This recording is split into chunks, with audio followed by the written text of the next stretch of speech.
Good day, everybody, and welcome to another edition of the Military and Foreign Affairs Network. I am your host, the voice of reason. Today we are continuing our ongoing coverage of the war between the Russian Federation and Ukraine. Now, before we get to the front line, specifically Avdiivka and areas around Avdiivka, we want to take a quick look at what is happening on the political front in Kiev. So the mayor of Kiev, Vitaly Klitschko, former heavyweight boxing champion, made the following statement. During an interview with the Globe and Mail last week, Klitschko expressed his concerns about Zelensky's critics in Ukraine being silenced by Ukrainian authorities, arguing that he cannot regard the tendencies he sees in the country as democratic. Now again, remember, the Ukraine is the shining beacon of democratic processes in Eastern Europe. Could we see Vitaly Klitschko arrested? Is that possible? I would say at this point it's not outside the realm of probability. Not impossible. Something that could happen. I mean, look. American journalist died in Ukrainian custody. And you heard very little about it on Western media, and I did a video about that. So things are not well within the political sphere inside of Ukraine. You often hear about the despotic rule of Vladimir Putin. Well, the Russians are going to have elections in March. Elections in Ukraine have been canceled. You have the mayor of Kiev coming out and saying democratic tendencies are disappearing.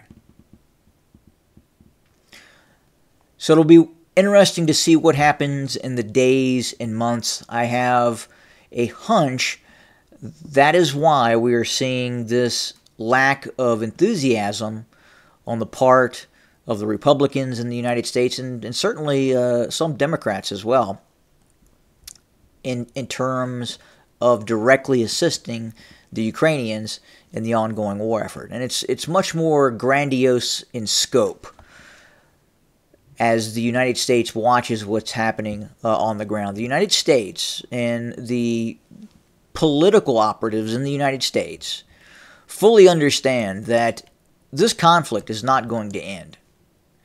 That even if, hypothetically, and this is a far-fetched hypothetical, that if within the next 2 months there is a series of catastrophic Russian defeats and the Ukrainians are able to reverse course and start to win on the battlefield, even then, it really does not change the forward-facing outlook of what could happen on the ground. Russia is not going to disappear. It's not going to just simply vanish and Ukraine lives happily ever after. That is not what is going to happen. At any point, the United States can say, hey, we're done with this. Have at it, Ukraine. Do what you got to do. We can no longer support this.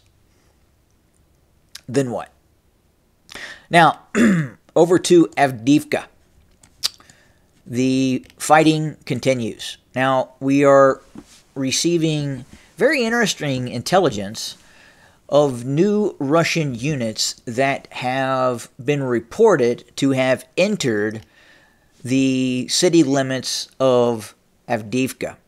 There are also reports that there are new Russian assault units, possibly elements of either the Russian KSO, possibly elements of the 45th Reconnaissance Brigade of the Russian Airborne Forces operating in this area, using new stealth technology that is being used on or by frontline infantry units that shield Russian forces from the thermal imaging cameras, from the thermal imaging optics that the Ukrainians are using.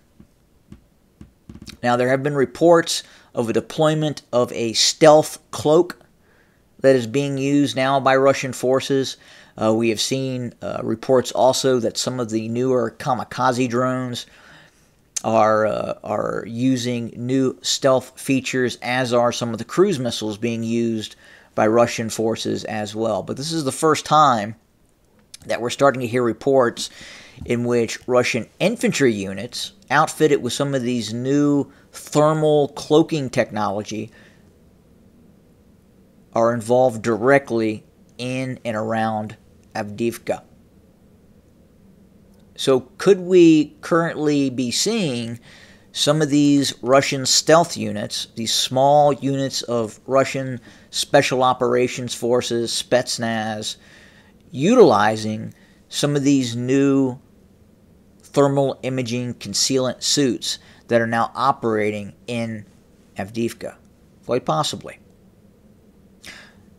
War rapidly expands technology.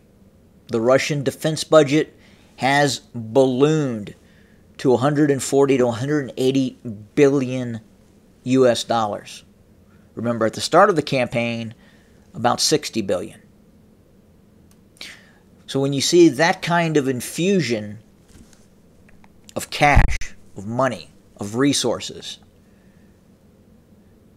technology quickens, technology advances very rapidly. The necessity of war, when backed by hard capital, evolves technology very rapidly. Now, we have seen this war evolve in the terms of the use of drones and other systems, the ability of both sides to sense and then shoot very, very quickly, to have the ability to see where the enemy is in real time and then attack those opposing forces almost instantly. Now, with that technology comes the ability or the desire to adapt and not allow your forces to be attacked that quickly. Hence, stealth suits. Capabilities that shield your forces and prevents them from being seen by the enemy. So what's next? What will we see next on this very large and expansive battlefield? Well, we don't know. We don't know. But a lot of technology, a lot of new ways of fighting are being pushed to the forefront of this conflict. And we anticipate new technologies, quite literally, in the days and weeks to come. Thanks for joining us. More to come very, very soon. As always, have a good day.